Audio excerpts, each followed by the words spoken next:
here we have the 9/11 plotters getting their plea deal revoked.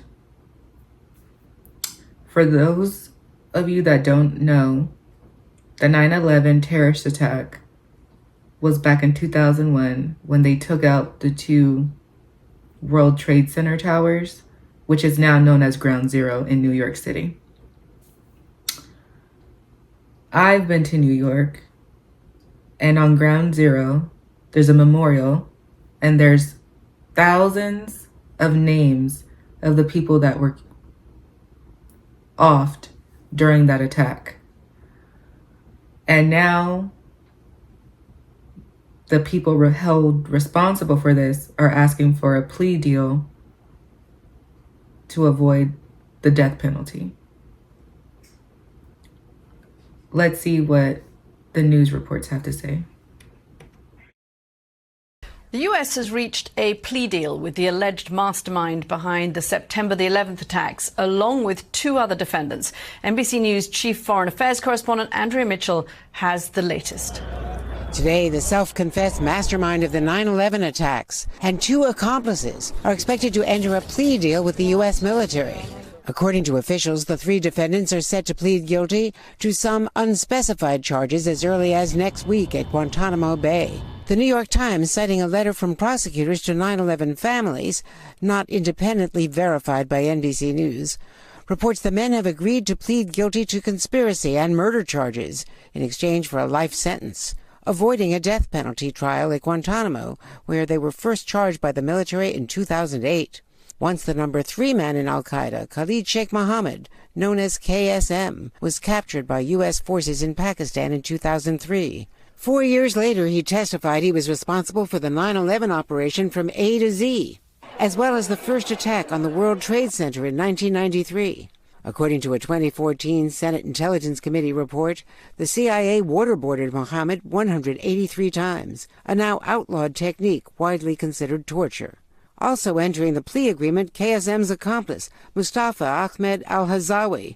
The FBI says he was the main money man, sending credit cards and tens of thousands of dollars to the hijackers. The third defendant, Walid bin Attash, was a former bodyguard for Osama bin Laden and is suspected by the FBI of planning the attack on the USS Cole in 2000 that killed 17 American sailors.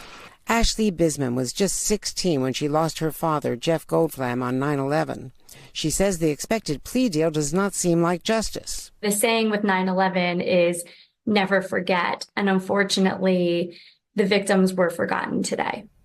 Yeah, the pain still lingers. NBC's Andrea Mitchell with that report. And joining us now is Republican Congressman Mike Lawler of New York. Congressman, I know there are many 9/11 families in your district, and you've been calling for this to go to trial for the past year. What do you make of this plea agreement then?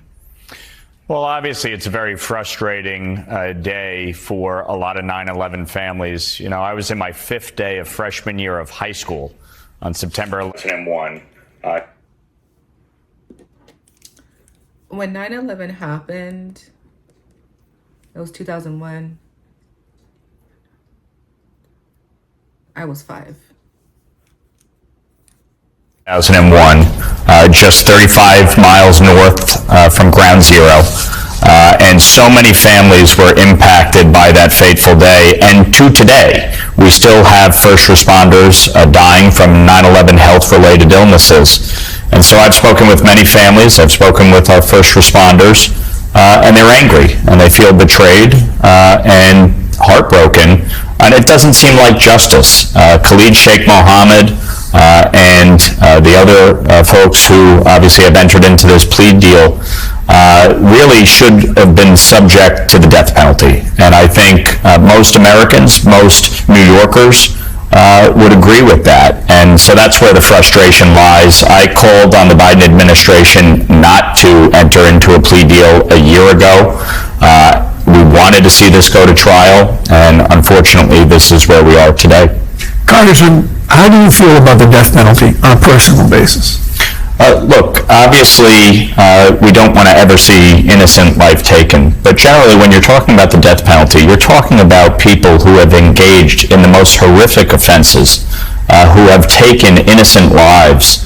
And so personally, I do support the death penalty in these types of cases. And I've long believed when you have a situation like this, a terrorist attack that resulted in the deaths of 2,977 Americans, and so many New Yorkers still continuing to die from 9/11 health-related illness, there's consequence for that. Do you have any sense of, in terms of the plea deal that he got, that there might have been a level of cooperation from him to American intelligence services that would perhaps have given up a few more people?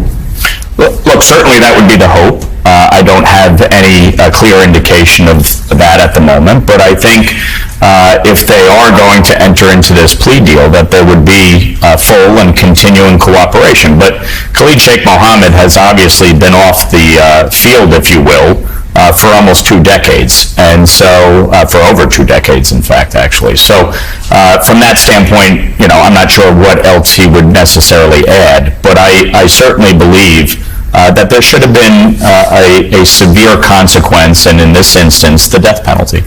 So let's bring into this conversation State Attorney for Palm Beach County, Florida, Dave Ehrenberg. Dave, good morning. You're obviously a prosecutor. Take us behind the scenes here. What goes into the thinking behind cutting a deal like this? Yeah, good to be with you, Jonathan, and with the congressman. One of the hardest decisions for prosecutors is to cut a deal with the devil.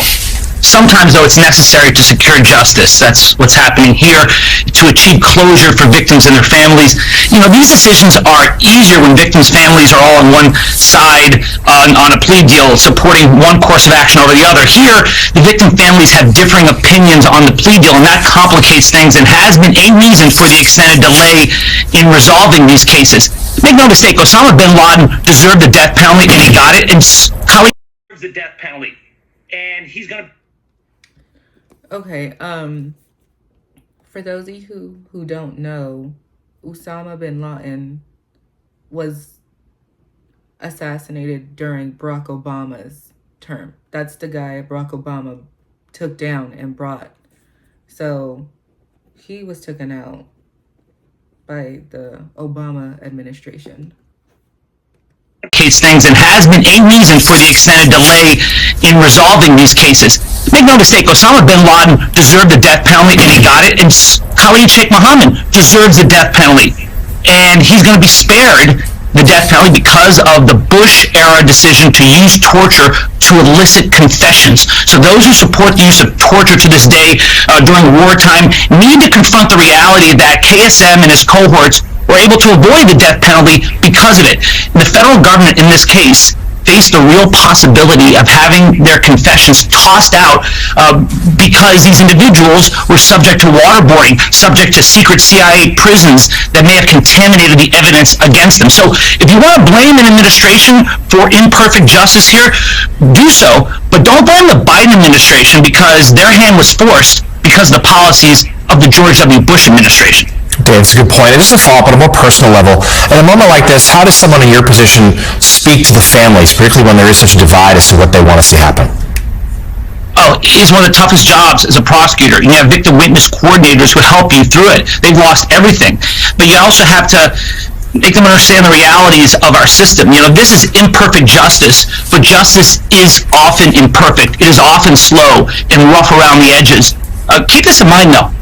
These terrorists were defiant and unrepentant from the beginning until now, and now they're pleading for their lives and admitting guilt. So their swagger is gone, which is a victory in itself, and that's something I would impress upon the victims. In a perfect world, you'd have a quick trial and the confessions would be admitted into evidence, but in our real world, you didn't even have a trial date set here after 21 years. The pretrial motions have bogged down the wheels of justice here in heavy mud, and once you finally get a trial date, you still got a 12 to 18-month trial ahead, and justice delayed is justice denied. One more thing, Jonathan. I do recognize, though, the anger of the victim families who see capital punishment imposed in this country against people who murder one person, but not against these terrorists who murdered nearly 3,000 innocents. But keep in mind, we're still dealing with the fallout from Camp X-ray and waterboarding, which for years has been used against us as anti-American propaganda to recruit jihadists around the world. And you can see the repercussions of those policies here today. State Attorney for Palm Beach County, Florida, Dave Ehrenberg. Dave, thank you for joining us. And Congressman, last word to you. Look, I certainly appreciate and understand Dave's perspective, but I think for most folks, after 23 years, as we approach, this 23rd anniversary coming up in just a little over a month, this doesn't feel like justice. And I think Khalid Sheikh Mohammed certainly deserved the death penalty, and I think that's where most Americans will fall on this. Republican Congressman Mike Lawler of New York, thank you for joining us. Forget what happened, and they don't want you to forget the people that were affected and that lost their lives during that time. So when it comes down to this situation, I'm with the senator. I do feel they should have got the penalty, the D penalty, because of how many people lost their lives, and for them to kind of weasel their way out of it because they were waterboarded, which is a form of torture. And for you guys who don't know, waterboarding is when they put like a cloth over your face and they constrict your breathing passages, and they just keep pouring water, so it's like you're drowning, but you're not, in a way. But for them to be able to get out of that because of something the Bush administration did, it's kind of like a big slap in the face to the people who are feeling like they didn't get justice for their loved ones that were lost. And then for the senator to bring up how people are still passing away from complications from 9/11, it's like you guys gotta remember, like when those buildings collapsed, all that dust, like people were breathing in. So it's like, and the first responders that were in there breathing in all that dust, like that was a crazy amount of dust and debris that was being expelled during that time. So people are still passing away from it. It's like, how could you forget? How could you, I don't know. But I'm with the senator. I feel like they should get the D penalty. I feel like this is such a slap in the face. And I'm a Floridian. I'm not from New York, but I remember visiting New York, and like the vibe that you get being at ground zero, it gives you goosebumps because it's like, wow, this is where the World Trade Center stood and where so many people died.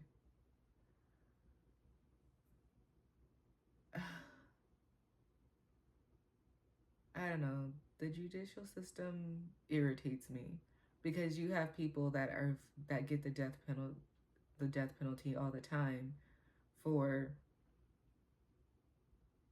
burglary and stuff like that. But when a terrorist attack happens and they